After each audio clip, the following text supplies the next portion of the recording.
You're listening to the Wicked Theory Podcast.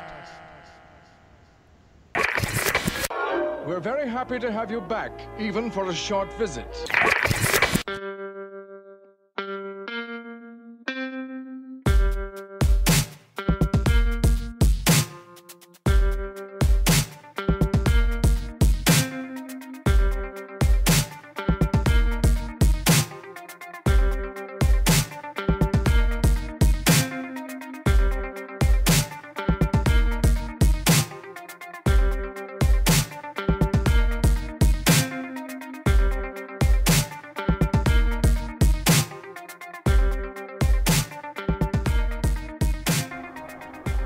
This is the Logan review thing.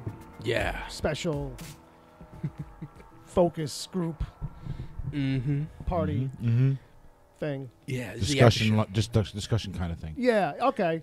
This is where we let it all hang loose. Boy, will we. All right, so Put in your pants. it looks like we have a couple of late additions to the chat room. We got Stories Podcast. That's Paula. Yeah. And she brought her friend, Courtney. Hey, Courtney. Hey.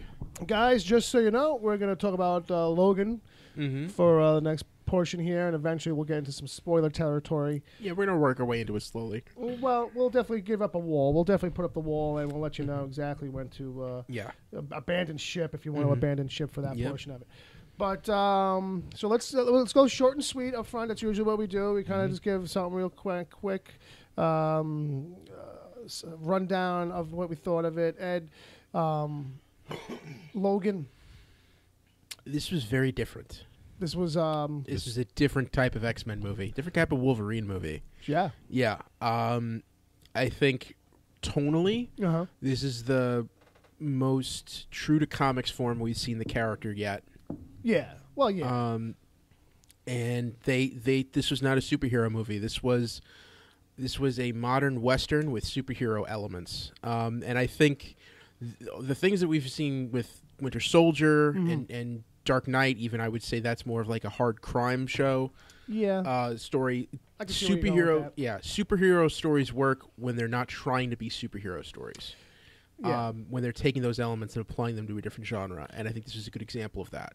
Well, I think what it is a good point, because it seems to be like that's the trend. That's the thing that they figured out, is that cinema and filmmakers can at least find the angle in better, maybe, when they realize, oh, it's just, it's a sci-fi story with a superhero aspect to it, or it's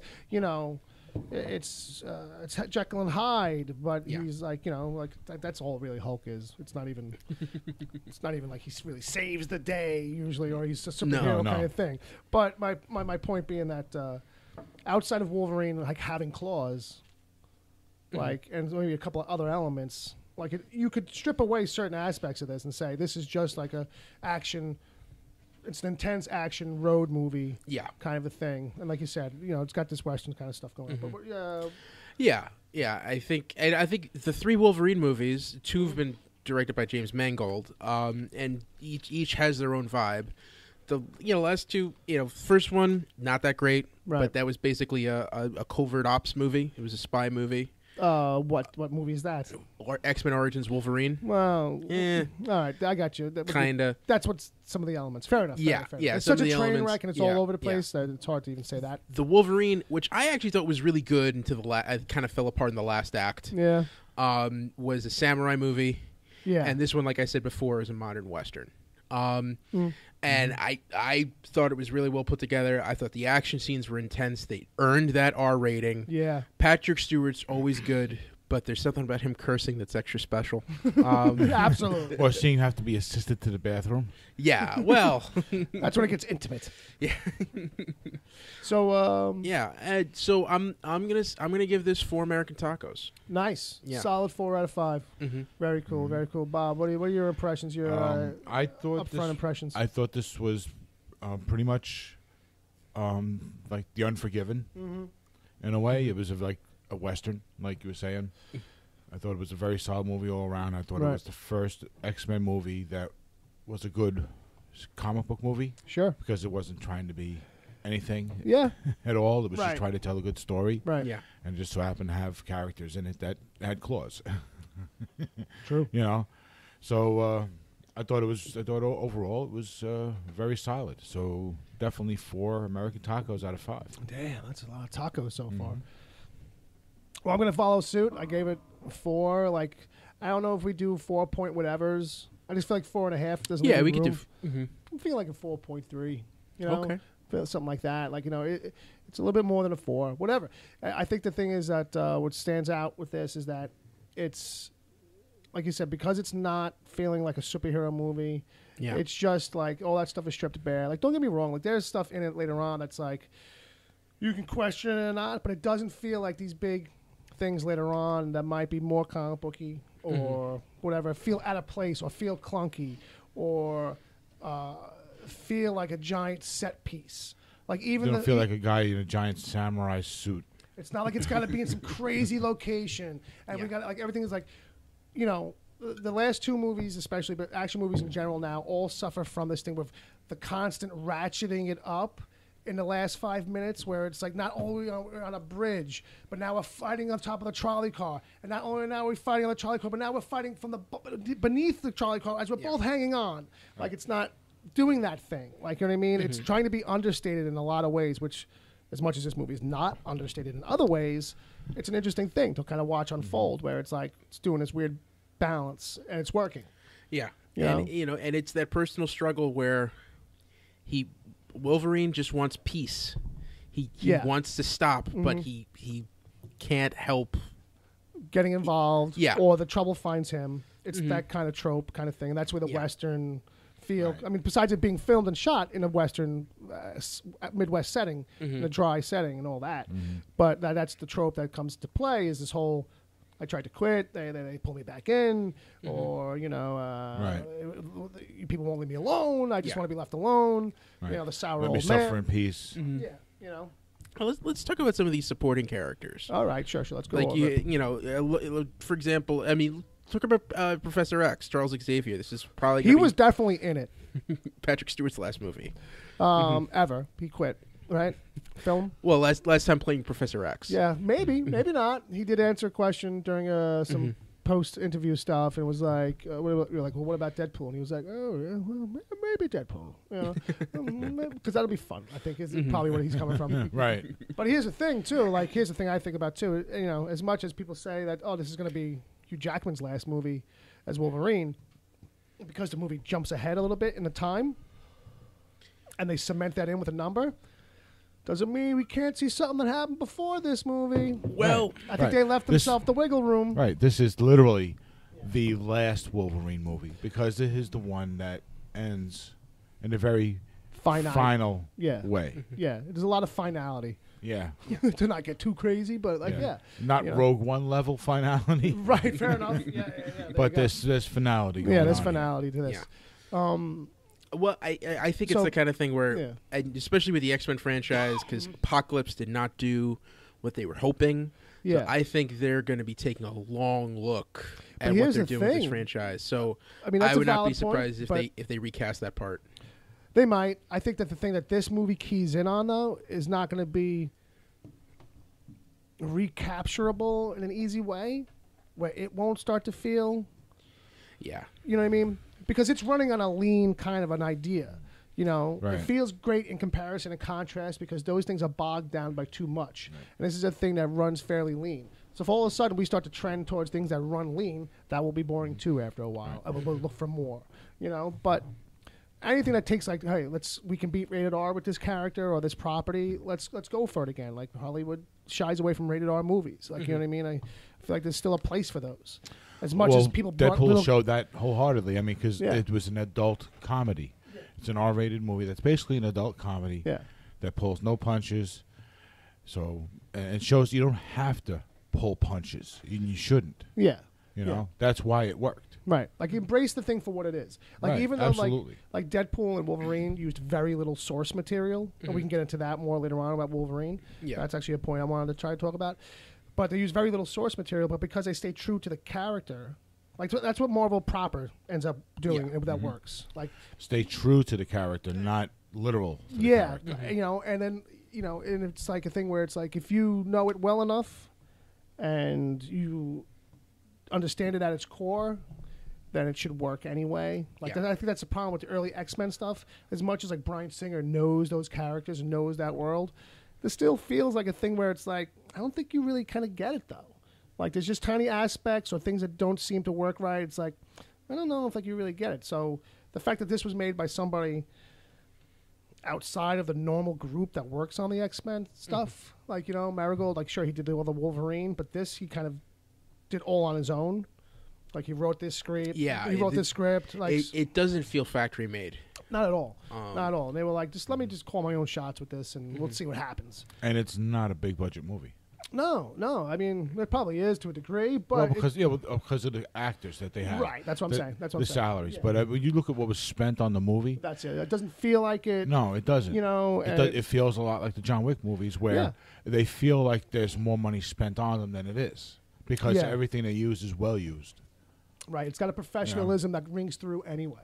Right. And that's a big deal for this.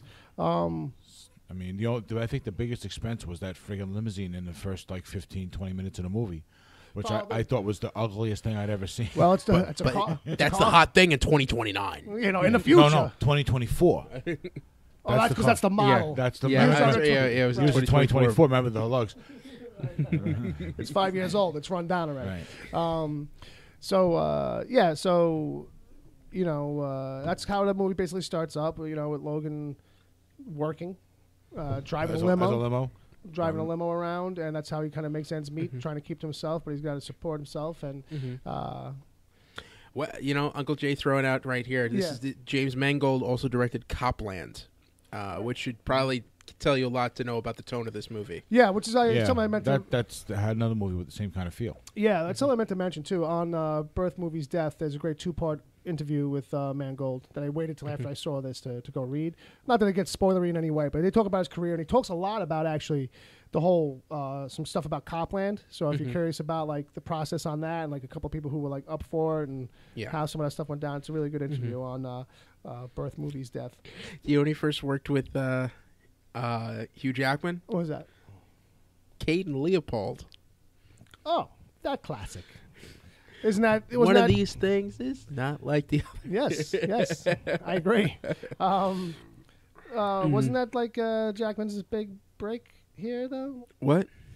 No, that was post Wolverine during his romantic comedy phase. Oh, okay. Yeah. Post that's how It's been so long. He got all the guys. See that this was the thing in the 90s. Right. You get all the guys with the action movies, and then you get all the girls to love you by doing the rom-coms. Yes, you got to be versatile. Yeah. But there's a point where you graduate from rom-coms. Yes. And all of a sudden you're, Yeah. Right. Well, that's what Keanu did. Yeah. That's what they all do. Yeah. He's got a good point. It is a thing. Or you end up like Ryan Reynolds.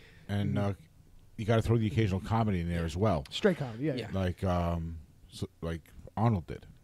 Yeah, that's it. You gotta be versatile, my friend. Well, then you got guys like Gerard Butler who took years to he was trapped in that zone for a while. You got guys like Gerard Depardieu, who just never find their place. Ugly truth. Fair enough. All right. So how about other people in this movie? So okay, which is not a long list. Yeah. So which I felt like that's a point too. Yeah. It's not 1,700 characters in this, which is great. Right. It's stripped down. It's minimalized. Sure, there's a good handful, but that's all, what they have is all you need. Yeah. So the other main character is Laura, played by Daphne Keane. X-23, as she's also known in the comics. Spoiler. Yeah. Well, not too much. We all know. We know. You watch the trailers, you know. You know. If you you know. If you know, then you know. Forget about it. So, so with that, this kid, she's great. Yeah. She's something else. Yeah. She drives. She does. She drives. She's multilingual. She's beyond her age. Yes. So she's a great standout in this. Bilingual. Yeah. So she's gonna be around. She's probably gonna go places out of this. She'll have a fair career. She's actually for a while. a cute kid. Yeah, she's great, cute kid, and scary. don't really, like when she turns into like when she goes like and starts snarling and shit. I'm like, she's like a little fucking animal, and we got to build a fence. Yeah. I've made of adamantium to keep her the fuck out. Yeah. Really, Donald Trump needs to see this movie. Yeah. And see what's going on over the border in Mexico. Yeah. According to what's going on in this movie, anyway. And you know what's funny? The kills in this, in comparison to John Wick, are more brutal because they're all hand and claw based kills. So John Wick is like tap tap pat pat pat pat. People just fall off to the side. Right. You don't. And then you get headshots. but it's not like the real brutal ones in between to punch up the rhythm of it all. And with this, it's like because my point was going to be that I think she has more kills than he does. Yeah, almost, or it seems that way. There's so much slicing early on for sure. Yeah. What are you gonna say? I say there's so much slicing heads and body parts. There's and a lot. Like that. There's a certain level of brutality. She starts out early with cutting off somebody's head. There's a certain level of brutality to this that when I was like, before the movie started, I saw how many kids were in it. It wasn't a lot of kids, but there was a decent number of young kids in there, but like 10 or younger. And I was like, these kids are probably too young for this. Yeah. And lo and behold, when I was watching, I was like, there's a couple of kids in here. They might end up with nightmares after watching this crazy shit.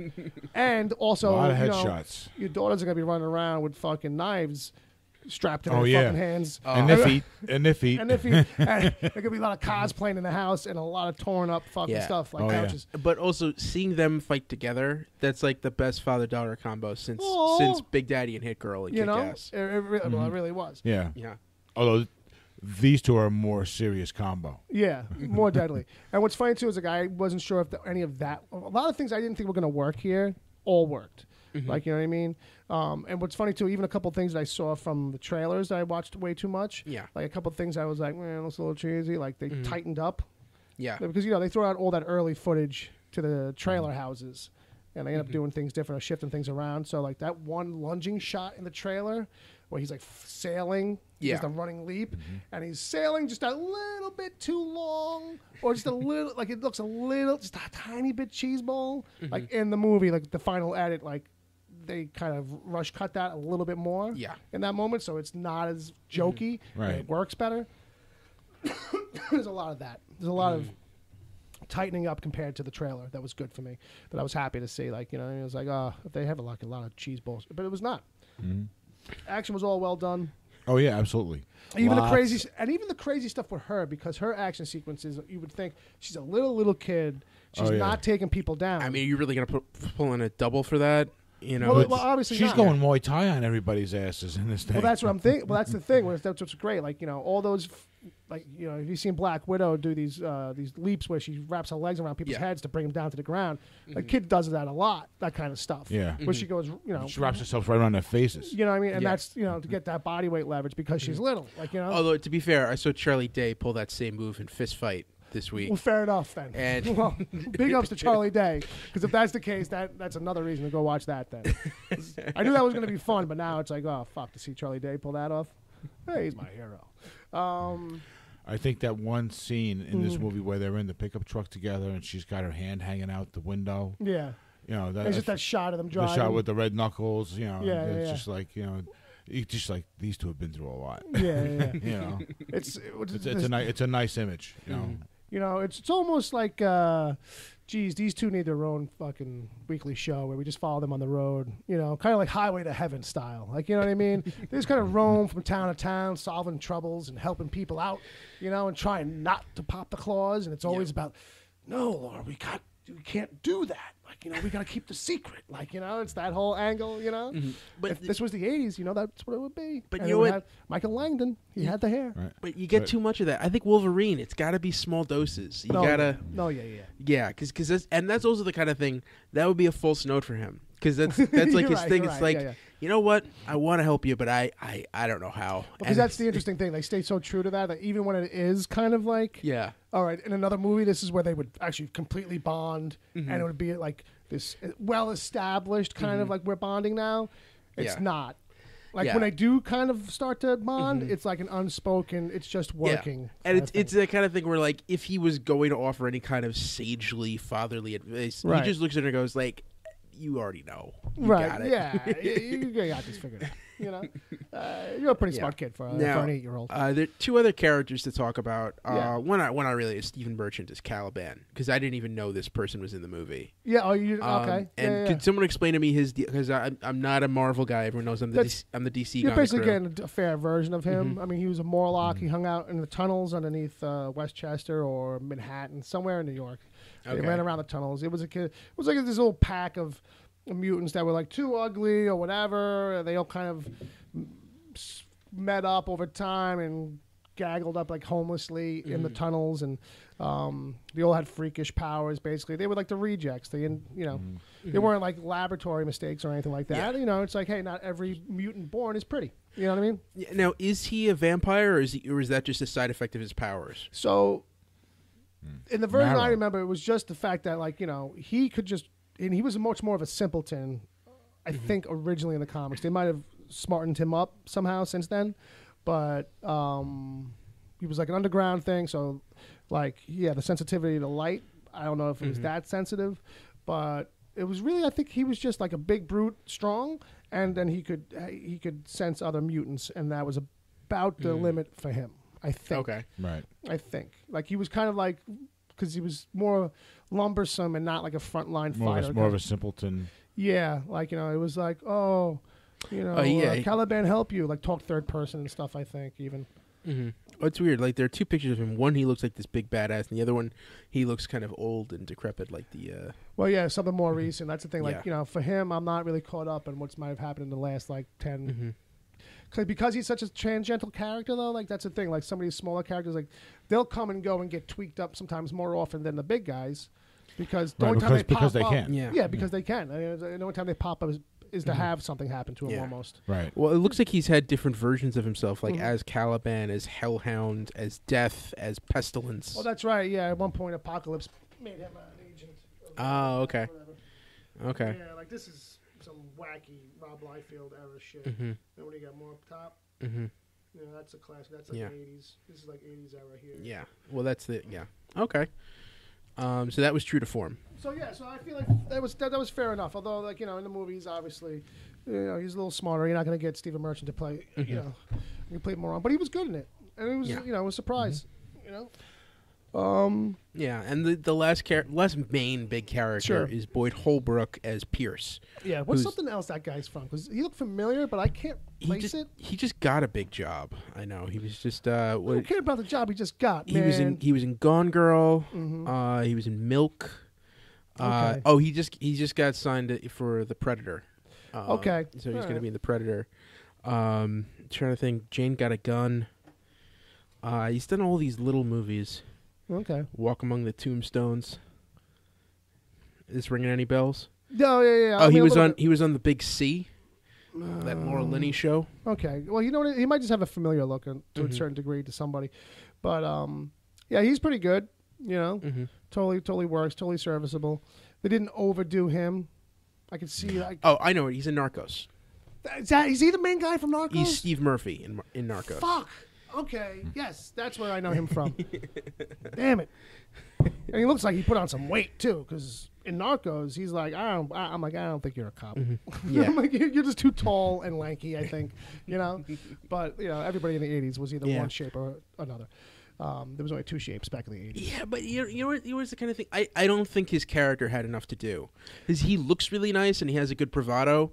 But I don't feel like you got a full story arc from that character. No, but I also feel like there's certain aspects of this movie, too, where, like, you don't get time for that kind of shit, too, because it's like...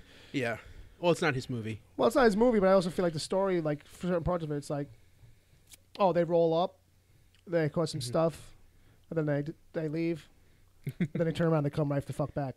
Like, at a certain point, it's like, oh, shit, here they come. Like, without wasting any time. Like, I was like, all right, cool. Like, you know... What else can we get into a little bit, without giving away too much, aspect wise? It was 2 hours and something. Didn't feel like a long run on. No, it felt pretty good. No, it didn't end up feeling short. Like it wasn't that like phenomenal of a trip that you feel like, wow, that's over that fast. Yeah. But it definitely doesn't feel like it's a long trip either. 2 hours 17 minutes. Yeah. Okay, Yeah. so it's over It was 2 good. hours. Yeah, it was a little over. Yeah. And it worked. It worked. Mm-hmm. You know, we could talk about since it's been given away now. It's online.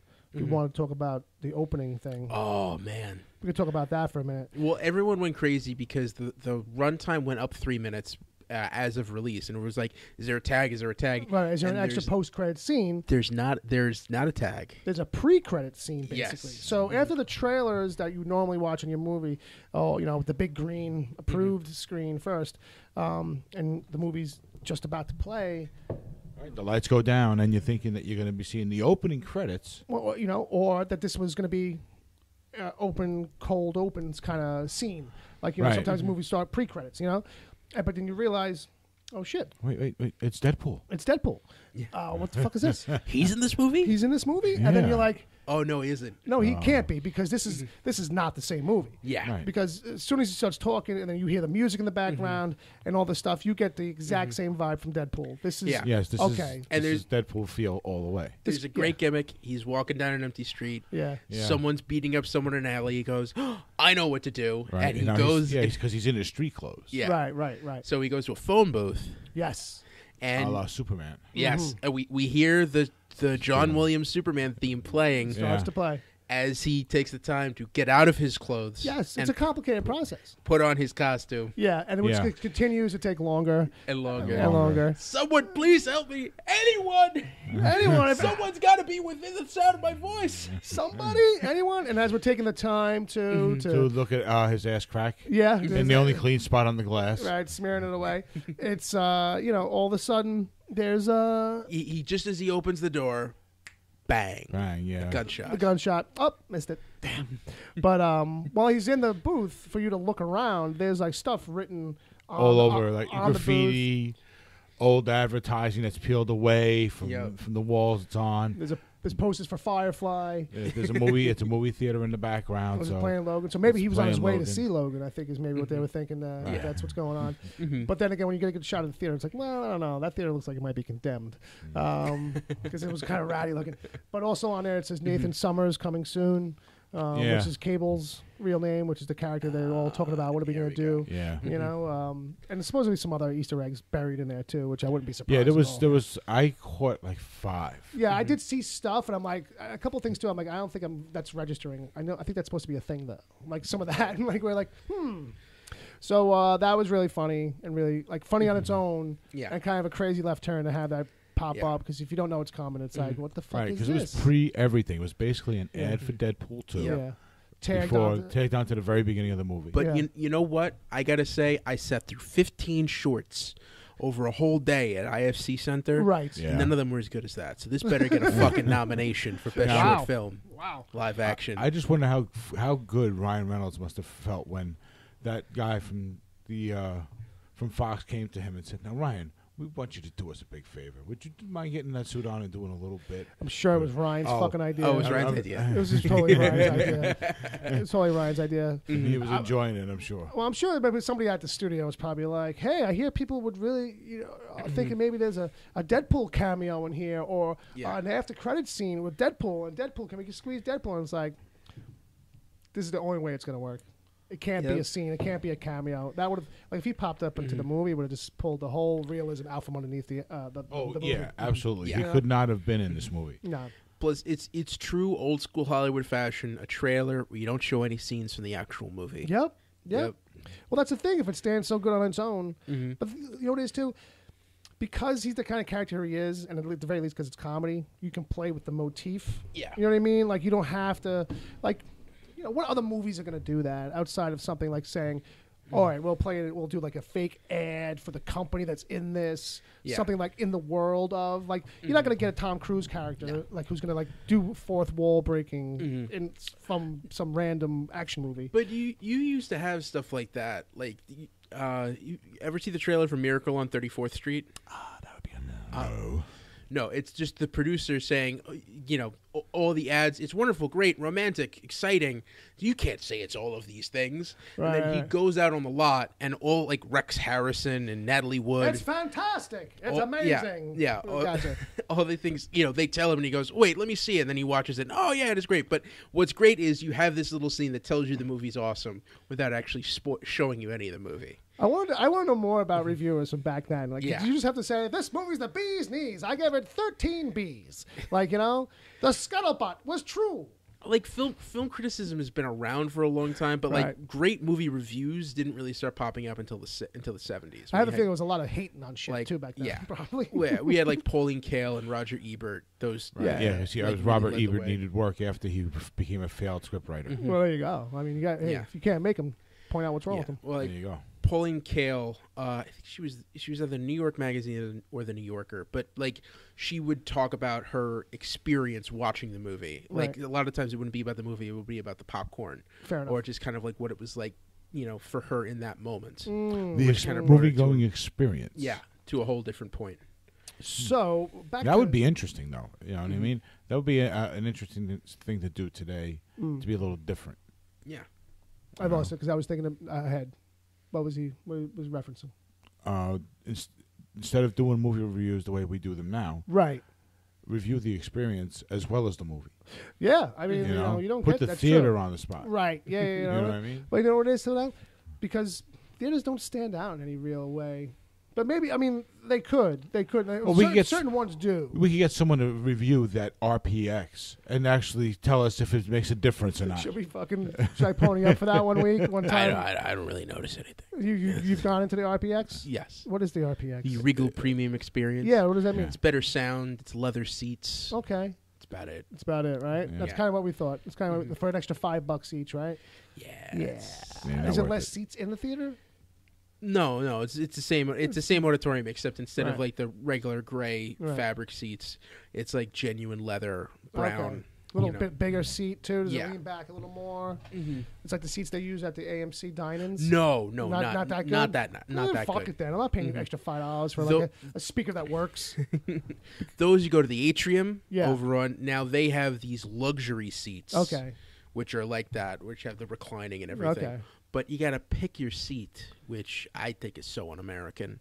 Fuck that. If I can claim... Do I You're talking about the atrium over in Great Hills. Yeah. Do I pick my seat before I pay for my ticket? Yes. That's all that matters. Because then if I don't get the seat I want, then I don't go. Because if I can pick my seat, the whole point... I would love to be able to pick my seats because I feel like there's a sweet spot. Mm-hmm. That, all right, I'll get my shit. I'll stay in the middle. I don't care. Like, lock me in. But if I got to walk by people to get to it, initially, like I don't even want to do it. Like I'm like, fuck it, I'll just sit anywhere. I'll sit in the So next time we go to a movie, you want to go to the atrium and see if we can do that experience? We could give it a swing, just for shits and giggles, or something. Maybe it'll be worth it. Look, switch it up. Look at us making plans on the after show. That's not even a plan. That's like maybe. I was like a classic Bill, by the way, but you know. Yeah. So yeah, Logan. Right. So Logan, right? There was a movie we were talking about. Yeah.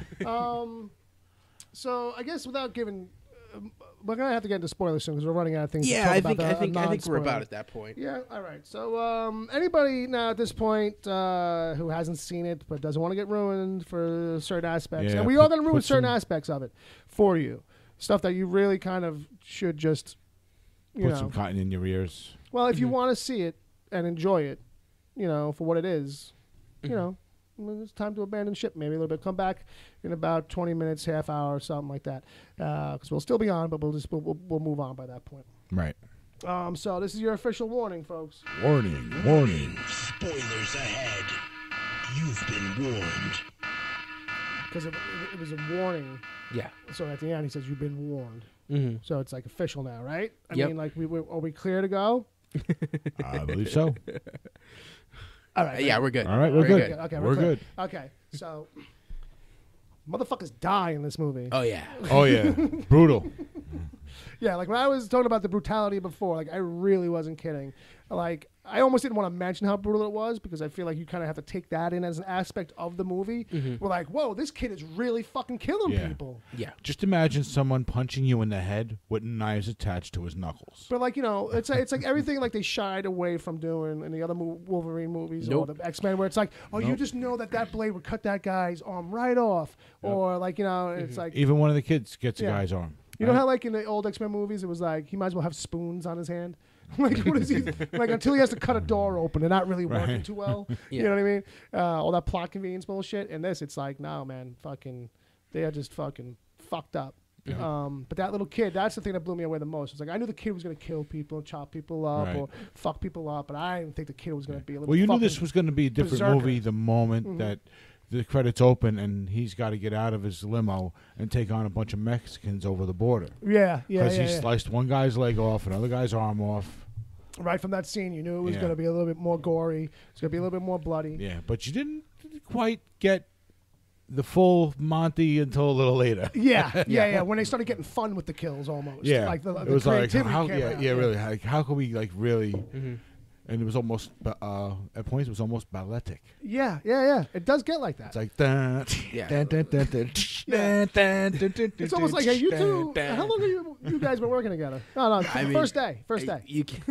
They got that green light, man. They fucking went for it. They fucking embraced that shit. Well, I heard they had to go back and reshoot a few scenes to make them more gory. That's kind of why he looks a little bit out of shape at some point. I wouldn't be surprised. I kind of felt like there's a thing at the end where all the little kids trim his beard for no good reason. Yeah. And they happen to trim him into classic Wolverine from movie number 2. Yeah. Like, you know, and it's like, what are you kids like watching the movie? Like, you're like, no, this is classic Wolverine. Trim.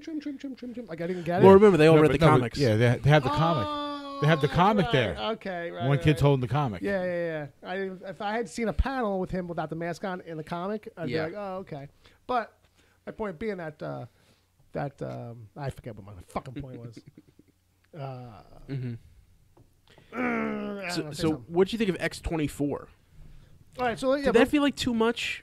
So let's get to that for a second. So there's a point where the one thing that should be like kind of like over the line, like is gonna like either break you or it'll glaze over, because it glazed over for me in the moment. It's only on like thinking about it or dwelling upon it too much that I'm like, okay, I can see why some people are like, because in the instant, like either like it works for you or it doesn't. Yeah. So there's another clone. Ultimately, X-23 Laura is a clone of Wolverine. She's not like legitimately his daughter. She is a clone of him from his DNA, which is basically they took his DNA, vitro fertilization or whatever, into another egg, and then so you don't know where the genetics for the mother came from.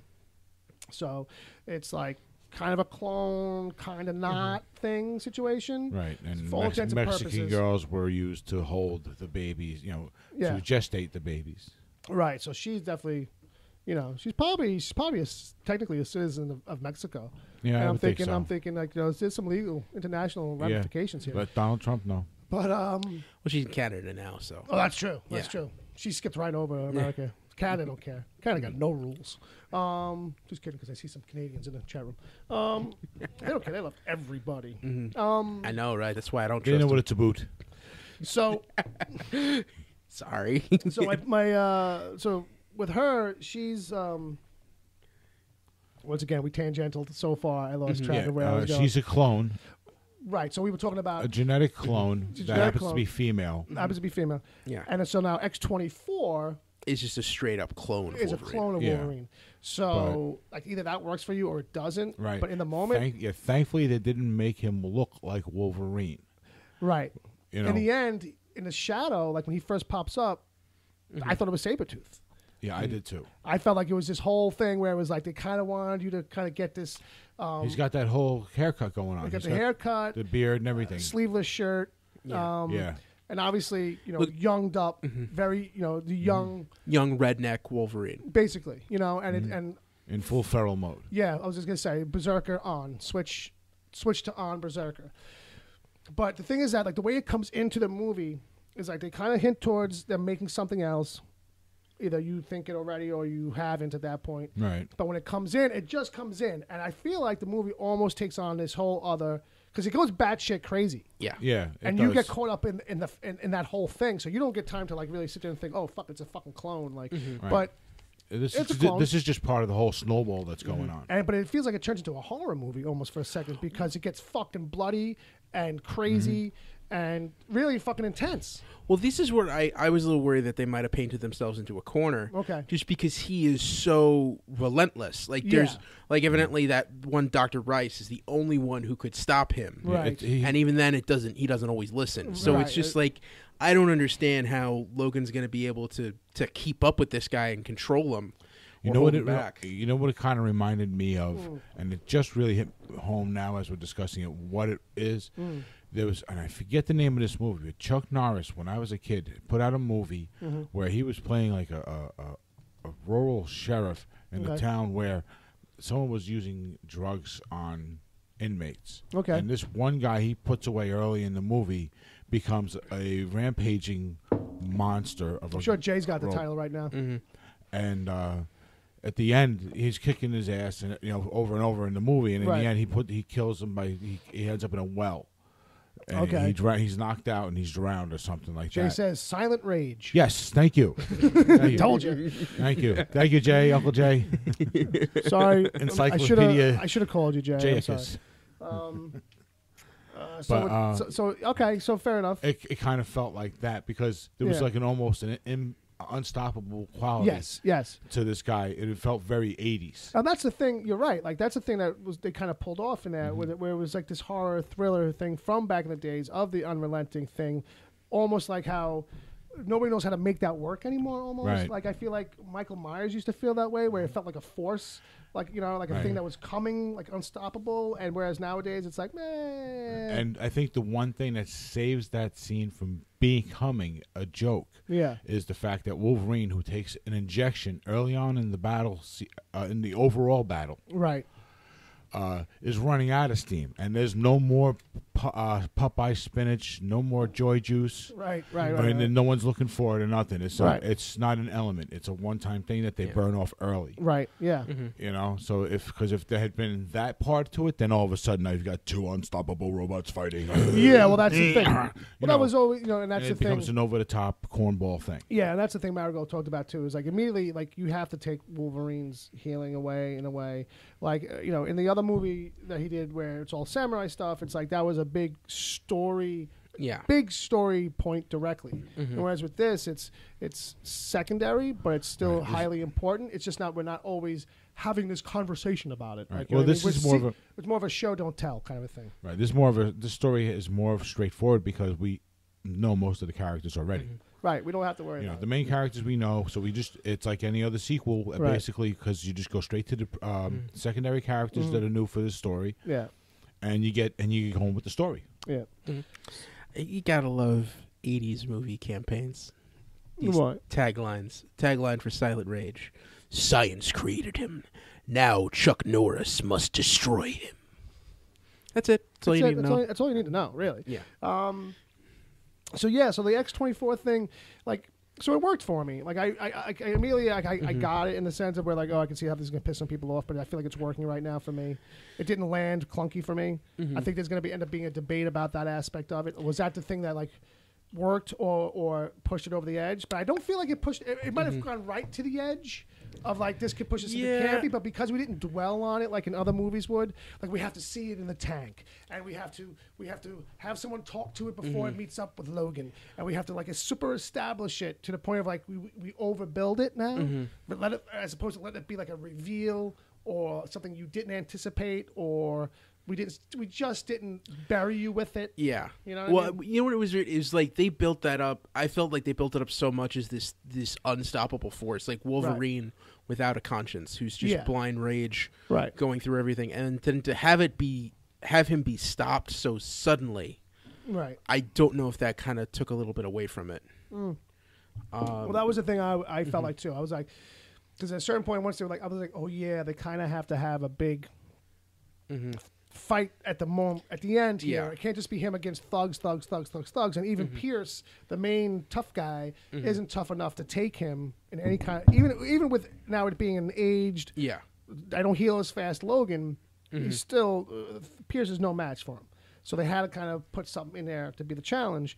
And so it was good on a subtextual level where it's like him versus his inner demons or the rage version of himself. Putting that to bed in a way so you can make an argument for subtext and shit like that. Yeah, I mean, cool. to me, it was a much better executed version of what they tried to do with Deadpool and Origins Wolverine. Yeah, well, that's I feel like that's the line that they're walking up to, and I feel like it's either like if they had established it anymore or put any more time into the preamble of it of doing that, would have pushed it past that. Like, it was just enough. It was just enough. It was more like, here comes this hurricane of fucking chaos out of nowhere. Or at least that's what they were trying to do. Like, not have it be more like a thing like these things used to be in certain horror movies or in certain kind of scares where it's like, oh shit, like that thing's like, everything we fear about Wolverine, basically. So there's some stuff in there in this, moving on a little bit. Here's a topic I was thinking about is the fact that, they don't really talk about specifically what happened in this world to kill off all the mutants in a very direct way. But Logan's carrying a bunch of guilt for something that happened, but we don't find out exactly what happened. Professor Xavier is claiming at one point that he's like, I feel so sorry about what I did. Like, he did a thing. Well, they talk about this thing in Westchester, which seems like was probably his first mind seizure. That I'm guessing if it happened in Westchester, that means he probably killed a lot of mutants. He probably would killed a lot of mutants. So if anybody has read the book that like inspired this to a little bit, Old Man Logan. So in the end, this story doesn't take much from that at all.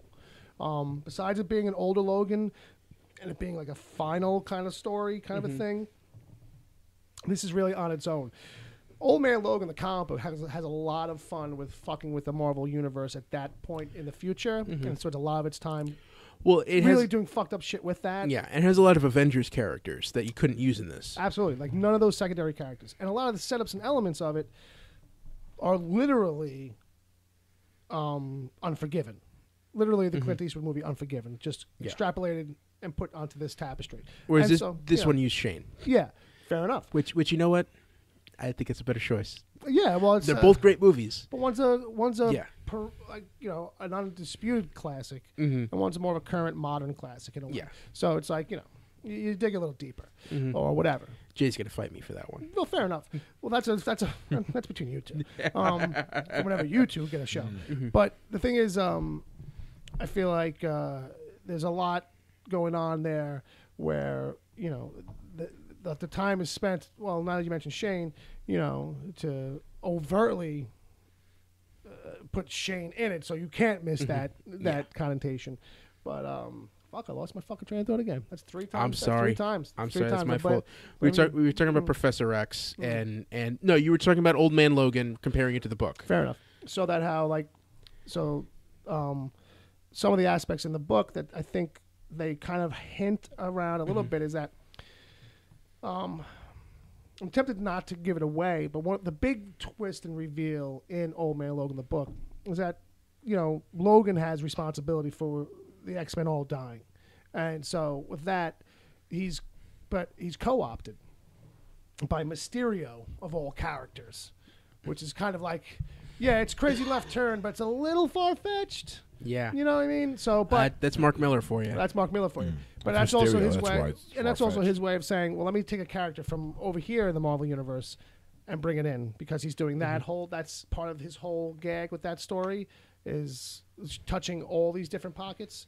So I have this theory that, like unspoken, what if Charles is responsible either by one of these power surges that he has during this movie, and that's what blew up Westchester, or maybe for whatever reason he corrupted Wolverine, maybe through no fault, maybe someone was controlling Professor X and Professor X fucking took over Wolverine and had him kill everybody. You know what I mean?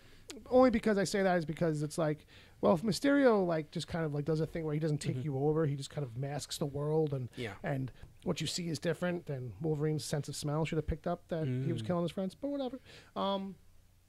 But somebody of a telepath or a superpowered mind would make more sense. Yeah, if you were trying to do that, but they beat around the bush with it, so it's like, But see, this right here, this moment that we're having, this is what great movies do. They don't give you all the answers and let you build up some of it on your own. Yeah, you got to have something to talk about and play with on your own a little bit, and that's true. One of the other things you could think about is like, this poor little kid. Mm-hmm. She's got adamantium now on her entire skeleton, right? Mm-hmm. Pretty much was supposed to believe. You remember how painful that was? Well, imagine what's going to happen as she tries to grow. Mm-hmm. Yeah. Granted that she's going to age slower, so she should always be about 8. She should be about 8 years old for the next 20 years. But that's not going to happen. So we'll have to jump the movies ahead. Yeah. But whatever. Or we could just say, it doesn't work like that for her. It's different. But no, they'll say something like it fused with her bone structure and it's going to grow with it. Yeah. So at maybe point level, it'll stretch out and she'll have some weak points. Oh, well, that's a good way to put it. That's a good point. I'm sure they've addressed it already in the comics. Maybe she'll have to undergo the procedure again at some point. Mm-hmm. Because the thinning of the adamantium. I have to go for upgrades. Yeah. Every 6 months, I have to get my bones stretched like a. But so there's that. Mm-hmm. I don't know. Medical procedures always make me cringe. So what else you got? You got anything standouts? I mean, Shane. Shane. How did she get from being mute to being able to just understand some English? I don't think she was ever really mute. I don't think she was... to being bilingual.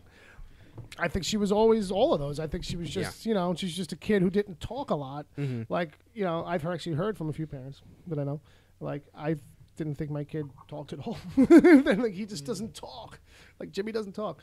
But also, too, I mean, that's how a lot of kids sometimes, traumatic shit, that's what they do. They bottle up. You know what I mean? Well, that's also so if you're a little kid growing up in a facility... Yeah. Well, that also tells me she's her father's daughter. That's a good point. Because isn't that a thing with Wolverine in the Less comics? Is more, yeah. Well, just like constantly, people asking, why didn't you tell us you could do that? And his response is, you never asked. Yeah, it's kind of like... Yeah, he keeps his trap shut kind of thing. And you're right. Like, that's the thing about comics, too, right? He's supposed to be like the silent, I don't give a shit type. And then for years, he's like... Everyone always goes, we know that you care inside. Like, whatever. We know deep down you care about us, Wolverine. He's like, fuck you, bub. And that's it, And he goes and smokes a cigar. Mm-hmm. But, no, that's a good point. That, like, if she's like an angle of thought, she would be kind of quiet. But the thing was, like, once she started talking, you knew that was going to be it. Like, she was going to be talking all the time. But she really didn't, like, they didn't overdo it. They kind of... Yeah. Initially, once she starts talking, she does a lot of talking for a while, but then she kind of reverts back to being the quieter side of herself. The biggest kid badasses are always quiet. That's always, it. Like, really, always, with the scowl, too. Yeah, You can even see behind those little sunglasses. Mm-hmm. So cute. That was pretty fucking wild. The kid just basically just murderizing everybody. Swear to God, she's probably got to have a higher body count than Logan. I'd be interested to see what the final body count is for the two of them, like individually. Yeah. Just to see who lands where. Yeah, and you know what? I don't want to see continuation to this story. I don't think we need to catch up with X-23 10 years from now. Oh, but you know that we will, Ed. I don't know. I think. You think they're gonna leave it alone? Come on. They're building their whole next chapters around these kids. I don't know. First off, that actress certainly doesn't have enough star power to carry her own movie. So whatever they do with that, I don't know. You are as crazy as a studio right now. That kid, you put her in the right movie. She's a great actress. That's not what I'm saying. I'm saying that walking out of this, that kid for this character might get so hot that it's like they'd be silly to not do it. Like Edward Furlong. Wow. I don't know if Eddie got got the boost that this kid's going to get. As I said before, I think that the X-Men franchise is in a weird place right now. So they're going to be doing a lot of rethinking about how they're, I think they're going to be rebooting at some point. Right. Or going back to the drawing board. The talk is that because they're doing Cable and Deadpool, that there'll be X-Force. And X-Force spins out of New Mutants, and New Mutants was always about the next generation after Scott, Jean, and all those kids. So now you have a gaggle of kids. Hanging out in Canada. Yeah. Granted, it's the future. And wasn't that a place reference? Oh. Wasn't that the place in Canada actually a place referenced in the comics? Well, the place Eden is not really a thing in the comics ever. They had a place called Haven or Heaven or whatever. I think it was Haven. for a little while in the mutants, so it's all kind of half dozen of another. Yeah. It's filling in for something else, kind of a thing. Plus, I think also, but Richter is one of the new mutants, and ended up on X-Force, who had Quake-based powers and Earth-based powers. So he's the only named X-Force character in it. He's like really the only guest appearance, but. Plus, there's also supposed to be another X-Men proper movie with the Apocalypse cast called that's going to be a Dark Phoenix. Right. And Simon Kinberg, who's pretty much been on board with this since the beginning. Yeah. Or at least since like X-Men Last Stand. Right. And he wants that to be his directorial debut. Well, so I don't think we'll start there. I think we start you with a small independent film. Well, this is... We're going to treat you like the Wachowskis, well, basically. he's like their Kevin Feige now. He's the showrunner for X-Men. So, he's got weight. He's throwing down and saying, I want to direct this. And the studio is reluctant. Like, they have not said whether or not they're going to let him do it. That's, because I don't know if he's directed anything else, ever. And no, he hasn't. Well, then... Hence directorial debut.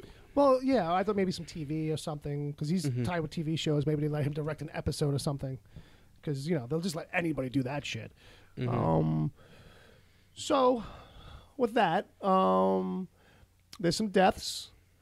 Do we mention them or not? Yeah, well, we're in the spoiler zone here. We don't have anybody really in here who hasn't seen it, so it's just Jay now and Wesley. We're in the spoiler zone. What are you laughing at in the chat room? Uncle Jay's story. Well, you kind of had to figure that Professor X was going to die. Yeah. Well, just the fact that he's alive. Just condition. Just the fact, that was stretching it too. That was the thing that was stretching it a little bit for me. It's like, I know you want to put it the year, it's in the future, but how old is Charles now? He's 100 and what? He's 90. He's in his 90s. Yeah, I know, but he should really kind of be like 120. Well, they originally started in the 60s, and how old was he then? That's what I mean. Like, he ain't no young kid, Well, that's the thing. Like, But he's a mutant. There you go. Maybe at some point he had a little temporary blood transfusion. He's got the world's greatest mind. He's just telling his heart to keep pumping. That's true. It's true. He told his cells to slow down the aging process. And he can't keep up with it anymore. He's just too old now. Yeah. But his death was, like, sudden as fuck. Yeah, I mean, you knew it was going to happen. Yeah, at some point, you just kind of figured. But yeah, well, the reason for his death, evidently, is to give us an introduction to X-24. X-24. Right? No, yeah, right. Absolutely. Right. That's what I mean. But it comes out of nowhere. Though, the second he makes friends with that family, and it's like, oh, we'd love to come for dinner. And it's like, oh, they're toast. Yeah. That's that is like a tinge of the horror movie too. Did anyone notice that Eric LaSalle, aka ER boy, who is now second fiddle? This was like, when was the last time you saw him doing something? It was like, he did a couple of movies, and after he left ER, and that was about it. He might have changed agencies. I bet you. Probably got a better agent. Well, sometimes you never know. Sometimes these people, like, they leave for a little while. It's like, I got kids now. I'll be back. Yeah. Hollywood, I'll be back in like 10 years. Well, evidently he was on an episode of Angie Tribeca. That was a year ago. That was the last thing he did. Well, then, hold on, folks. Oh, and don't forget Under the Dome. Oh, okay, so he was slumming. If anyone's seen Under the Dome, I'm sorry, you cannot have your time back. It's just the way the universe works. Sorry. That's the one with the worst. Sure? It might as well have been. Yeah, it was Dean Norris. Holy shit. Oh, because I've seen the one with Pauly Shore. Oh, that's Biodome. Biodome. I do want to see the Stephen King version of Biodome now. I'm not sure what I want to see more. The Stephen King version of Biodome or just Pauly Shore on Under the Dome, driving everybody crazy. Like, how do we get out? Like, we really got to get out of here now. This dome really sucks now. All right. The only dome is Thunderdome, says Jay. He is correct. This is true. This is true. So, what time is it, kids? It's 9:22 currently. So, all right. So we talked about we talked about Professor X dying. So, Wolverine dies. Yeah. Logan. This is the last hurrah for him. So, I really wasn't sure if they were going to kill him completely, kind of a thing. I thought maybe don't get me wrong. His hand can still punch up through the pile of rocks he's buried underneath, and it'd be like, fuck, I'm still breathing. Shit. Well, they could always put his memories into X-24 somehow. Yeah, I mean, that kid's not like a registered health professional. I don't know if those kids really know if he's dead or not. I mean, they were good at the beard. They obviously had been trained in barber skills, but I don't know if they know how to like really take a pulse or check for breathing. Right. Well, They obviously know a lot about taking medications and shooting up. Yeah. And when you're escaping a facility, to stop, grab 6 vials, put them in your pocket, and then go. Yeah. Well, also, this is a Western. This is the outlaws' last hurrah. Well, so it's kind of like that's the pattern we're following here for sure. I mean, I was thinking, because to me this was always Wolverine's version of the Dark Knight Returns. Right. That does not end with Batman dying. So yeah. I did think it could have been left open, but with those themes and the vibe that you were going for, plus I thought that funeral scene was good, and that last little touch that they do where they turn the cross into an X. Yeah. Even though that thing would not stay upright for more than 10 seconds. No. I would have wanted to see her just kind of push it down a little bit. Yeah. I almost kind of want. I'm like, that's gonna tip over. That's so. Is that gonna tip over in frame? Like, I feel like it's gonna tip over. But so. I think the question coming out of this then is like, not so much. Will there be a sequel? Mm-hmm. Well, for the future, like like do you think? Obviously, if he doesn't commit to doing, if he stays true to his commitment of saying, I'm not going to do anymore. I believe that. I kind of feel like he's probably done. Yeah, I mean, 17 years is a long time. Mm-hmm. I mean, we might get a cameo in Deadpool just for a quick second. I think if we're going to see any of the two of them, Professor X and him, Bob's got a point. It'll be in Deadpool where we can play with it or have some fun with it, and that's the main reason for doing it. Then these two guys are going to totally be done. Yeah. And I think if you see Wolverine again, it will be a different actor playing him. There you go. And I don't think it will be long before that happens. No. I think it might. I would like for it to be somebody shorter and wider. Yeah. More like the original Wolverine. I know Glenn Danzig is a little old now, but that's like Danzig in his prime is the body type we should be going for. Well, do you know who James Cameron cast as Wolverine in the early 90s? No, but I don't. Bob Hoskins. That's right. I did hear something about that. He wanted Bob Hoskins. Yeah, because Bob Hoskins was a hot property at one point. Yeah, and do you know that Mario Brothers did huge things for him. Do you know what he dropped it for? Roger Rabbit. What was that for Roger Rabbit or no? For Super Mario Brothers. It's probably for the best. Yeah, it's probably for the best. It's like, which train wreck do we avoid? Does it matter? There's no right way. That was Russian roulette, brother. That was kidding. Better to let it be Mario Brothers. That was Russian roulette, and it was 5-1 instead of 6-1. You know what? Because they did it Mario Brothers, and it ruined video game movies. If they had done X-Men, it would have ruined comic book movies for a while. There would have been that buffer, more time. Yeah. I mean, don't get me wrong. James Cameron. I guess at the time that would have been the best person to get for it, but oofta.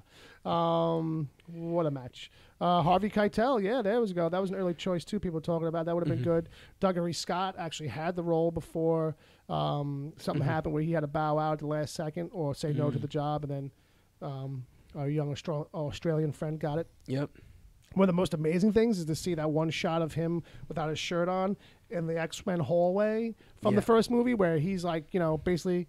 Got the body of a 12-year-old, and just how like, you didn't do any working out back then.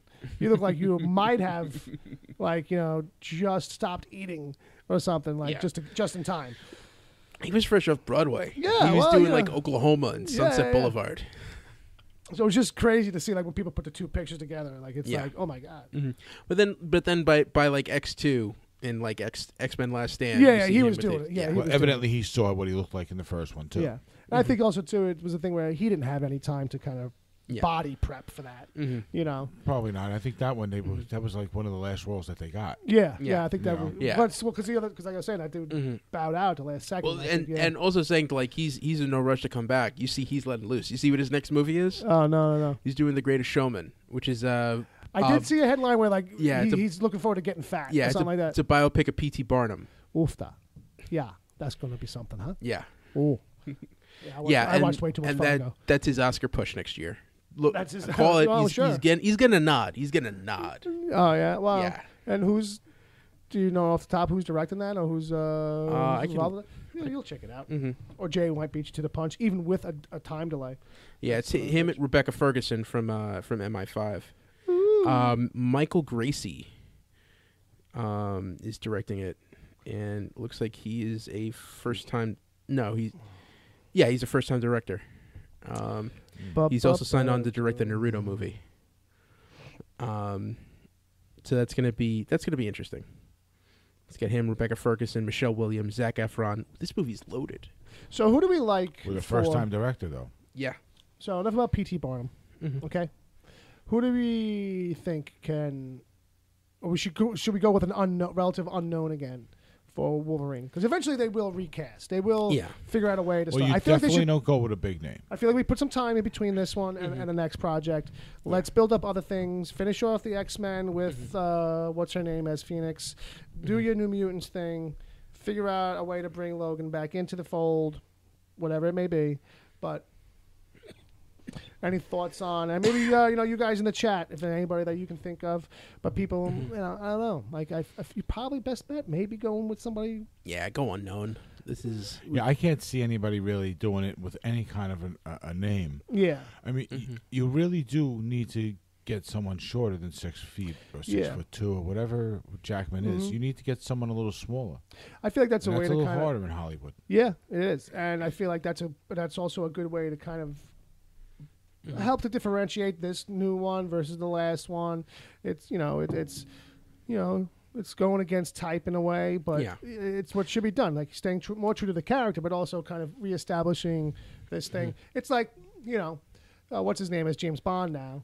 I don't think any other James Bond ever did a push-up in their life, but here comes this guy who's done enough for all of them. Like, you know what I mean? So it's like changing up the body type a little bit to help reinforce that we're doing a new thing here, a little different. You know what? I think you go with the obvious choice, which is the person who keeps coming up for all of these big superhero roles. Clint Eastwood. Danny DeVito. Even though he's probably 5 or 10 years past that point where it would have worked. Gerard Depardieu. It's Nathan Fillion. Yeah, okay. Because that's... Yeah, go fuck yourself. Yeah. Because that would work, bros. Because all the people who loved and watched Firefly and Serenity, they're going to show up, so that's a guaranteed audience. That's like a guaranteed, like 10,000 people. Sorry, I can't. That's like you're increasing that Wolverine audience by a scintilla. People need to back off the Nathan Fillion. You know what? I love those shows too, but there's a reason it was canceled. Yeah, You know. I don't know. I feel like if you played episodes out of order of any show, Well, no, if it's a good show, it'll survive. Is what I'm getting to. Well, it's also because that was a point where westerns don't work, and you have to hide it as something else for a western to. And I feel like you could have made that concept work. Yeah, it just wasn't working in that instance. It was good. It had some good ideas, but it just wasn't going to sail because it wasn't great. It wasn't good enough. That's another conversation for another day. For another day. All right. So, is there any other questions we could take out of this? I mean, there's the question of, will Wolverine come back? We'll obviously see Professor X again. It'll probably be the younger version. It'll probably be a bit more of what's his name? McAvoy. Yeah. James McAvoy. I think that's the team you go with for now until you figure out the new direction you want to take the whole franchise you know what? And we could just let McAvoy slide into the role and just start putting some makeup on him or giving him some crow's feet. You know what I mean? He ain't young anymore, to be honest with you. Didn't they in the last movie have him in the wheelchair, bald, the whole thing? So. I mean, they pushed it. They pushed us all into that zone. So the transition is in the wings. That's the weird thing. Like they really set up and they showed all the classic 80s characters in their classic comic book costumes. But that movie did not meet expectations financially. I still haven't seen it. So that's Did you see it? Yeah, it's not great. No, it was probably like X-Men United standard, like X-Men 3 kind of. Yeah. So we're talking about the one that goes back to the earlier X-Men. This is in the 80s. Right, this one's set in the 80s. I've seen that one too, and I thought that one actually was pretty good because I thought it was better than I the thought, other X-Men movies. I thought Oscar Isaac was wasted as a villain. Yeah. I think some of the effects are really good. I think Magneto had a cool story arc that wasn't really fulfilled. It just overall, I would say it was next to Suicide Squad. It was the second worst superhero movie of the year. All right. I mean, I still haven't seen it. I mean, I didn't think it was. I don't know. My own internal barometer was like rough on the edges there. Yeah, it's better than Last Stand, but that's not saying much. Fair enough. Yeah. I saw Jay put that in the chat too. He's like, it's better than Last Stand. I'm like, yeah. Oof. Yeah. I hear a lot of complaining though. That's the barometer I'm going with that. It's just that it's like it's a high point in mediocrity. Yeah. Fair enough. Fair enough. There was put that on the billboard. And you know what? It's potential. It's potential. It's you know, I'm not saying if you know it's wasted, but it's definitely potential. The worst thing. This is a sports thing. Okay. The worst thing that you can have is potential. Yeah, okay. Willie Mays never had potential. He had talent through and through the whole damn way. That's a fair point. Like, you know, when you're told you got potential, it's like, but you're not. You're wasting it. It's a death sentence. Yeah, you're wasting it. Yep. Sorry. I'm just reliving every time I was ever told I had potential in my life now. Yeah. You know, you got potential, and you know, what are you doing with it, Jacob? All right, yeah. How many times I had that conversation in the hallway? High school. Anyway, what have we learned? No, I don't know. How do we wrap this up? Is there anything else to say about Logan? I mean, we really liked it. Our ratings, we gave those out during the regular episode.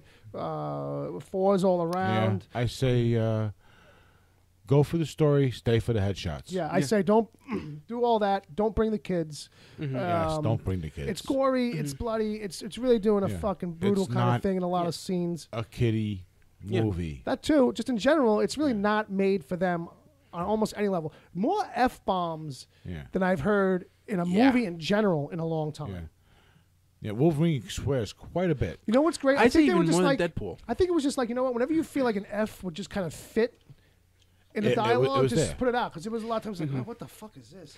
This is some fucking bullshit. But you know what I mean? but- There was this kind of like offhandedness to it that felt really natural, which was great. Right. But you know what? You had two actors who knew how to curse. Yes, Because it's the kind of thing anyone else. they knew the power behind them saying it. Because too. I've seen some documentaries and it's like HBO Yeah. shit where they'll take someone aside and says people really like it when you curse. Right. And someone goes, "Oh, fuck this, fucking that, you just fucking bullshit, Yeah. fucking and it's like, come on, bro. Now you're doing it too much. Yeah, but those guys, they let it out, and it's the kind of thing like, it fits. Like, And the first time, like you said before, the first time you hear Charles Xavier drop the F-bomb, you know, it's like, that was a little weird. That was a little...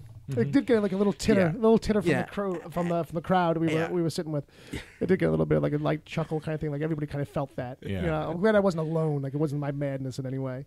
Everyone was like, "Oh, he's cursing." No, there was that moment and the moment that he had to put him on the toilet. Yeah, that was a real humanizing moment. It's like, he is that old. Yeah, he's that old, and he has been in a wheelchair a long time. And like in a moment too, you're like, "Oh yeah, Logan's been looking after him for a while." There's been a lot of bathroom moments that no bueno. And if he has one of those freaking seizures when he's on the toilet, forget it. I don't know why Charles is saying it out loud too. He should just send Logan a fucking message like, "Logan, I need to urinate." And like you know, and like okay, you know, and not have to embarrass himself and saying it in front of people all the time. I need to pee. I need you to place me on the bowl so I can let my bowels into the bowl. That's the second funniest bathroom scene he's had. Anyone check season 1 of Blunt Talk? I think it's towards the middle of the season. Yeah, and if you like Patrick Stewart cursing up a lot, Blunt Talk. There you go. Which is something I still have to catch. Well, it was canceled. So, but no, I mean, it's 2 out seasons there. of goodness. It's out there. Where is that? Where? Stars. Okay, but it was really good though. That's what I heard. I kept on hearing a lot of buzz. Yeah. Good show. Story lacking, but it was fun. So with that, I think we'll wrap up this special part. We'll come back in a couple minutes. And you know what? If we would love to hear your thoughts, tweet at us about it. I will read it and ignore it, but I will read it. That's good.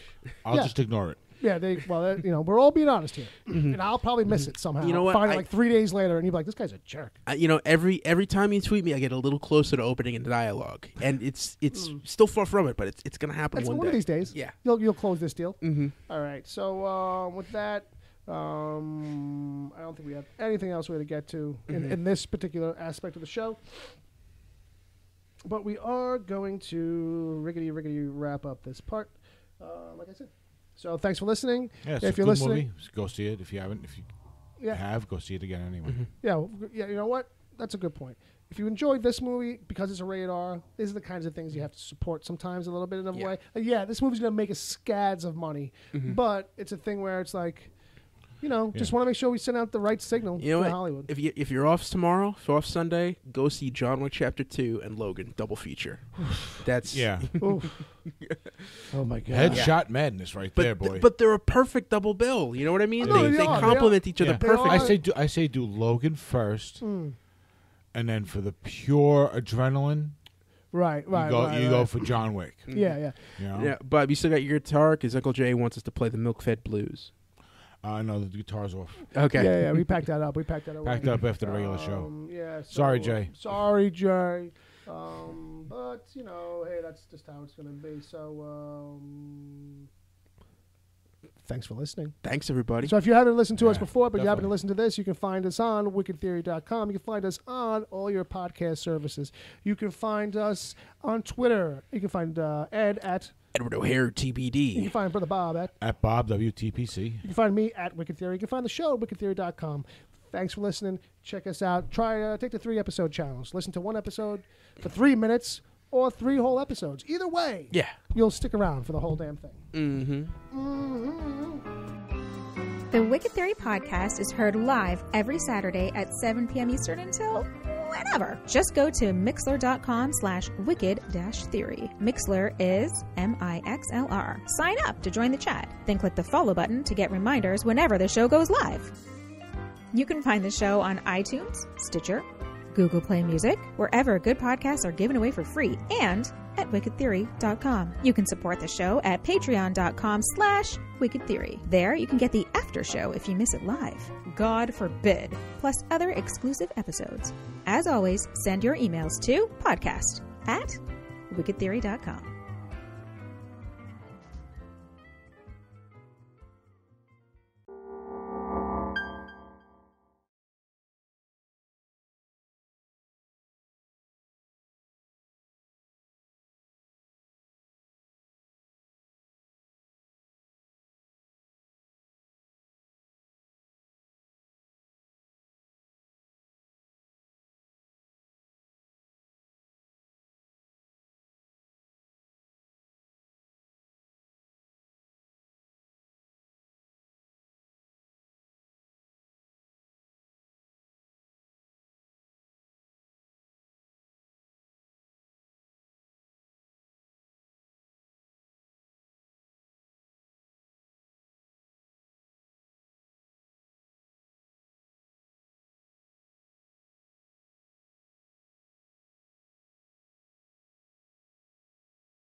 That's the wrong song. I didn't want that one.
We're back. Welcome to the after party, everybody. We're getting funky. Funky down.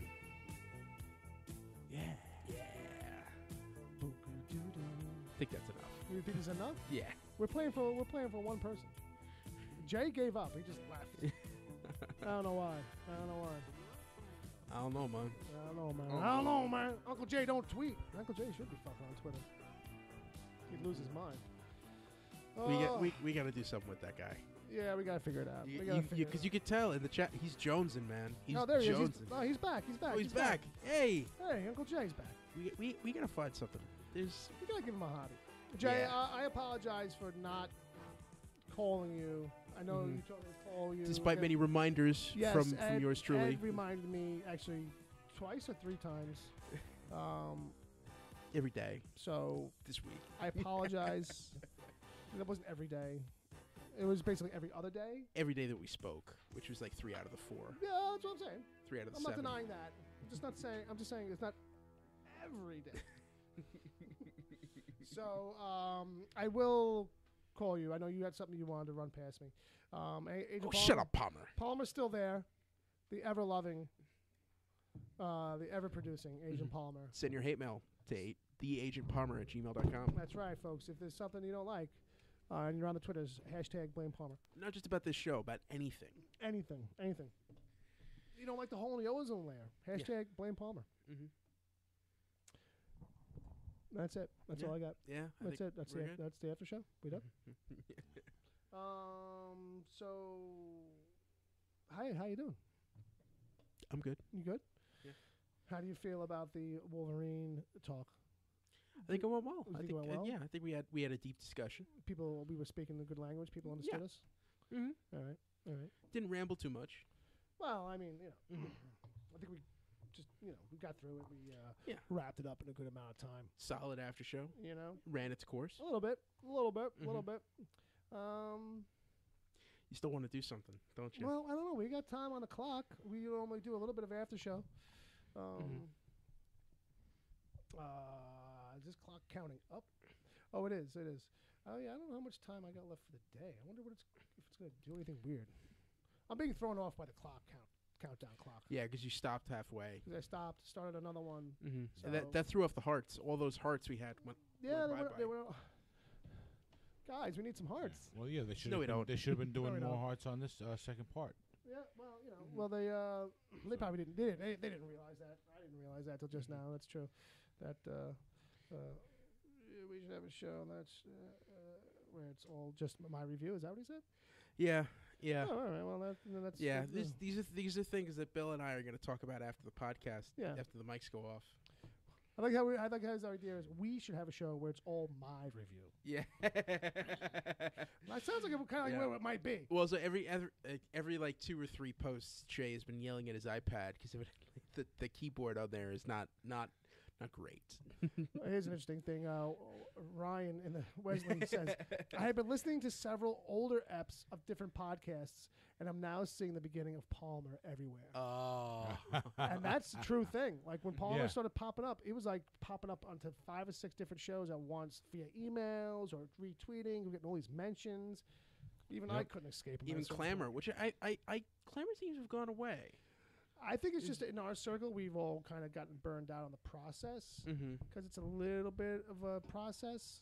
Yeah. Like it's like if I was only doing so much, I could squeeze that back in. I feel like I'm doing more now, and it's like a thing where it's like to sit there, upload the app, find it online, pull it up, find a clip, make the fucking whole thing for a 30-second clip, then do it all over again for each clip. Like you have to constantly go back to the beginning with that process. It's a little daunting. This typing shit is for the fucking birds. You are a bird now. Tweet. Birdman. Tweedle-deedle. Yeah, so... Another good movie. I don't know, man. What do you want to do, Ed? Same thing we do every night, Pinky. What's that, Brian? Watch DC TV shows. No, it's too much of that. So who we got in the chat? We got just those 2 guys hanging out? We got Uncle Jay, we got Wesley, we got Agent Palmer. Oh, Agent Palmer don't And there's count. 2 elsewhere. 3 elsewhere. Well, if those 3 elsewhere were in the chat, they could help us out. You know what we'll do? We'll try and talk to those 3 people, those 3 elsewheres. 2. One might be me. Oh, okay. Because I might have 2 My phone is probably me, one of the elsewheres. Well, I can see you. I can see Bob WTP. Okay. I can see Ed, Agent Palmer. Jay is like begging. What is he begging? He's like fucking me off air before I got on this show. Oh, okay. I get it now. There would be no silence if I was there. I know. I realize that. Trust me. No, I'm kidding. All right. Well, you know what? Let's do this. How about we play a little bit of the TV Guide game? Oh, okay. Pass a little time. Sure. Right, we can play with this. This is good. We had some fun with this. Mm-hmm. Throw out 3-digit codes. That's what the thing is. You guys in the chat room, 3-digit numbers. And then in this old school TV Guide game, and it goes up to what 900? Yeah, it goes into the so 000 to 899 to 897. 897. Okay. We've marked off questions that we've asked before. I went back through this whole thing. Oh, you did? Yeah, I did. Oh, wow. Okay. So from moving forward, that's what we're gonna do. This way we don't. And one day we'll be like, this is the last one in the book. All right. 444. 444. Let's get a pen. 444. Who wants to take it? The subject is, and now the news. I'll take it. Ed will take it. All right, Ed, you got 3 levels. Let's run the category. All right, true or false? At the 1974 press conference, Dan Rather answered Richard Nixon's quip, "Are you running for something?" with a retort, "No, sir. Mr. President, are you?" True or false? Did Dan Rather say that back to Richard Nixon's quip? Said, "No, sir, Mr. President, are you?" I'm going to say running for something. I'm going to say false. It was true. It was true. I have no backup information. Here's the next question: Which one of the following was the first Frank to co-anchor the evening news? Frank Reynolds, Frank McGee, Frank Fontaine, or Frank Bank? That has to be. It has to be Frank McGee.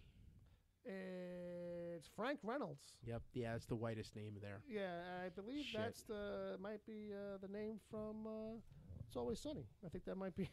That might be Danny DeVito. This was about a decade before that. So I know. That's how good this book is. It's from the future. All right. This is like the almanac. Yeah.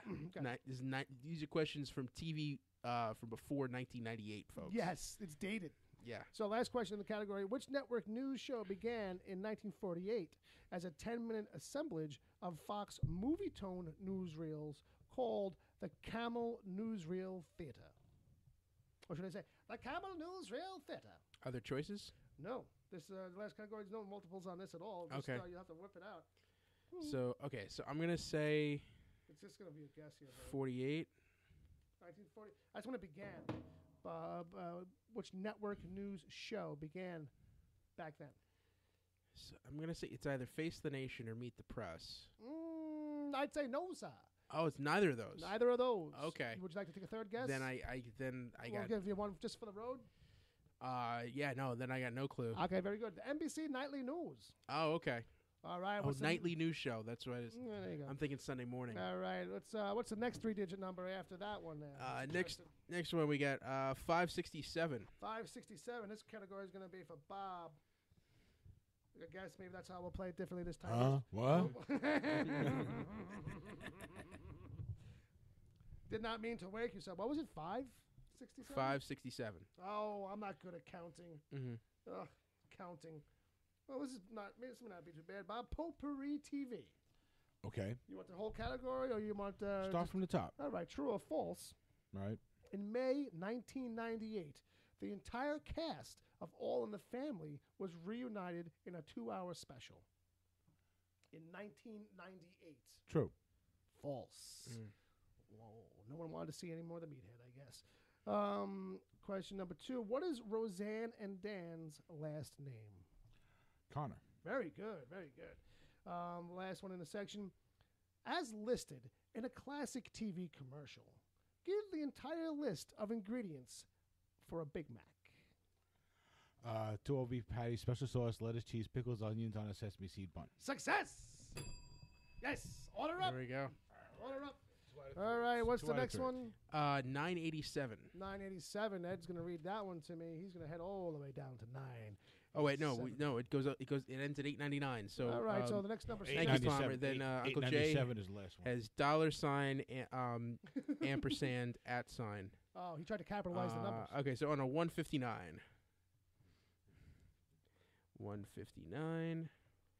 TV relatives. Ooh. All right, let's just run through these. True or false? True or false? Nipsey Russell and Kurt Russell are second cousins. No.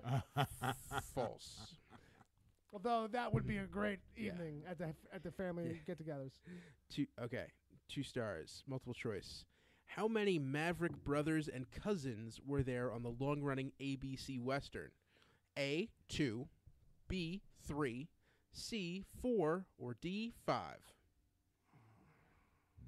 Can you repeat the question so I can hear? I'm sorry, I wasn't listening. How many Maverick brothers and cousins were there on the long-running ABC Western? Brothers and cousins. Yes, so total. Yeah, because there was a bunch of guys. Yeah, because it was James Garner. Yeah, and then there's contract negotiations.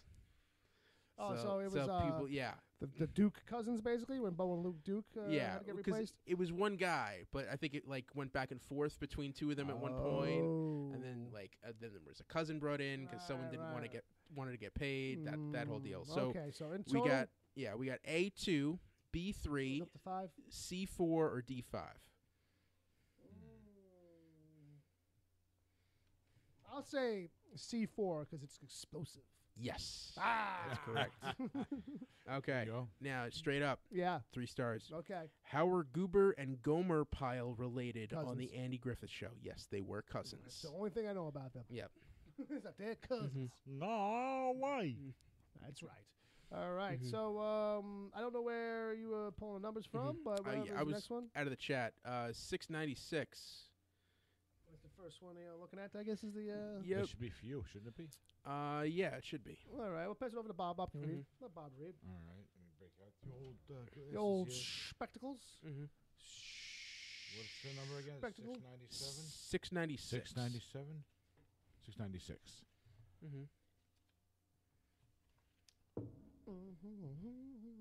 True or false? Barney Fife carried a gun but no bullets when he was out on patrol. True. False. Barney carried 1 bullet for emergencies. Just in case I gotta kill myself. Shoot himself in the foot. It's the only thing we didn't talk about. Just in case I gotta kill myself. It's the only thing we didn't talk about in the Logan review. Is it was the 1 bullet. This is how Andy Griffith talked. You know, he was more of like a simple kind of really out there. Oh yeah, normal. He wasn't playing a fool. He was the fatherly figure in this story. He was telling everybody what they should be doing. That's the Barney was handy. There you go. What's his next one? All right. So, what does Drew do for a living on the Drew Carey Show? Oh, there's options if you want them. Oh, go for it. A, accountant. B, legal assistant. C, personal manager. D, editorial assistant. Personnel. He's the personnel manager. Not personnel. Yeah, yes. Personnel manager. Correct. Yeah, yes. All I remembered was he was in a cubicle. That was a great show until it wasn't. Yeah, well, we talked about that. Yeah. All right, number 3. Number 3. Her honest portrayal of a homeless woman was a real deviation for this funny lady. Name her. Her honest portrayal of a homeless woman. Mm-hmm. I feel like it's one of those things that when I hear it, I'm like, oh, yeah, I remember when that happened, but I cannot recall it. This has got to be like a guest star or something. Like, what homeless people have there been on TV? Well, Rosie O'Donnell?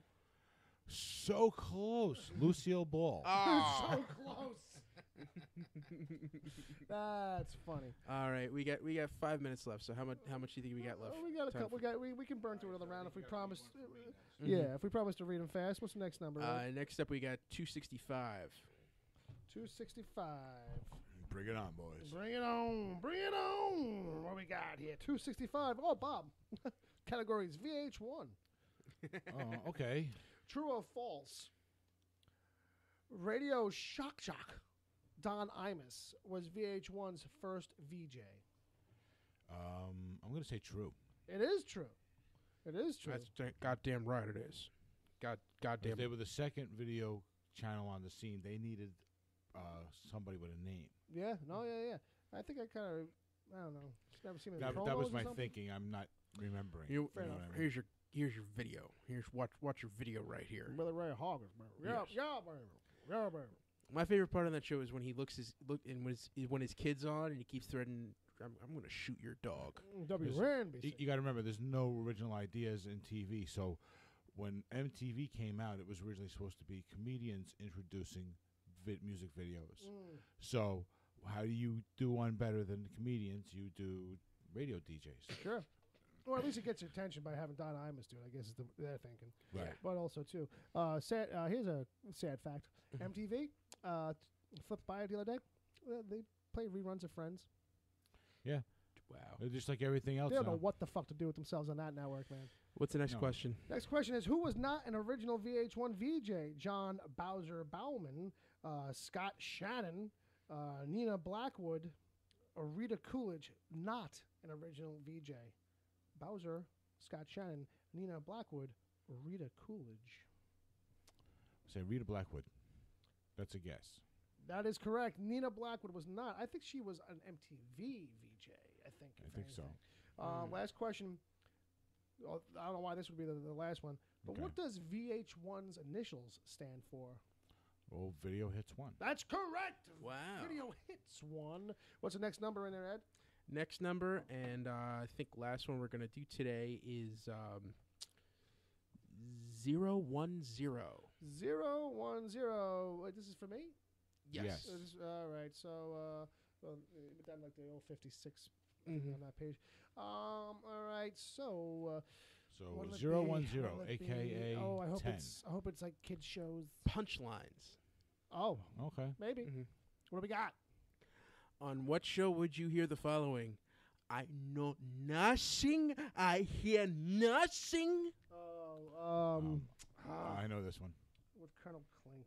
Fucking Yep. Hogan's Heroes. Yes, it was Sergeant Schultz, actually. Schultz. Yes. Very good. Very good. Question 2. Straight up, horizontal and vertical lines crisscross your TV screen. When you reach up to adjust your set, a mysterious voice says, "There is nothing wrong with your television." What show are you watching? Outer Limits. The Outer Limits. Yes. Did not adjust to vertical. We control the horizontal. And 3. Straight up. Yeah. On what classic comedy variety show would you hear the following? Mom always liked you best. Laughing? Well, wait, what was it? On what classic comedy variety show would you hear the following? Mom always liked you best. I don't know. That's my. I'm gonna stick with that as my guess because I got nothing else. No, it's the Smothers Brothers. Oh well, then I remember now. Yeah, that was the line. Yeah, but there's no reason you would have actually come up with that answer. Well, no, but it's contextual, and then as soon as you said it, I remembered. So yeah, part of me probably should have, as much as any other question. Yeah. All right. That's it. That's it. Yeah. That was 3. Mm-hmm. Damn. Are we really running out of time? And we got 2 minutes. 2 minutes Till 10 o'clock. So you got one to do for me real quick? Yeah, sure. What we got for a number in there? You could do 329. 329. 329. 329. 3. See if I can't answer quick. 329. Oh, TV families, Bob. All right. Who had the most kids, the Waltons or the Brady Bunch? The Waltons. That's correct. They had 7. Which program premiered first? Family Matters, Family Secrets, or Family Ties? Premiered first. Family Ties. That's correct. Oof. On what show would you find supporting cast members Scott Valentine, Tracy Pollan, Courtney Cox, and Mark Price? Friends. No. Nope. Supporting characters. Supporting characters. Read it again real quick. So you would have found Scott Valentine. Oh, is this Courtney Cox. Party 5? Tracy Pollan. It's kind of a trick question. Yeah. Melrose Place? No, it's Family Ties. Yeah. All right. Tracy Pollan should have given it away. Yeah, She ended up being she's what's his name's wife. Yeah. And then Courtney Cox is one of the ex-girlfriends. Right. And Scott Valentine Scott was Valentine Nick. was Nick. That's was right. Nick. Yo, Hey, it's Nick. Yo, Alex. Mallory! Wasn't Tom Hanks, didn't he play their uncle in one episode? Yeah, the drug-addicted or alcoholic uncle who's probably like if the episode had gone longer, probably would have tried to touch Michael J. Fox, I think, or something, because it was weird as fuck. Just every special episode was a little too uncomfortable. So we gotta say goodbye. Yeah, let's wrap it up, guys. Thanks everybody for listening, for hanging out. Uncle Jay, I will call you. I will get a hold of you. Actually, you know what? Yeah. I'll call you as soon as we're done, and we're running out of good booze, so we're gonna have you on soon. Yeah, well, I did knock out the goose. We are just down to the walker. So thanks for listening, guys. Shout out to Wesley for hanging out, and for thanks everybody for Paula. Sorry for Paula for jumping in there. I saw you come back. You done come back here. Thank you for that. And join us next week. Check out the show, share the show, spread the show, support the show. We love you for all of those things and more. Thanks, guys. Bye.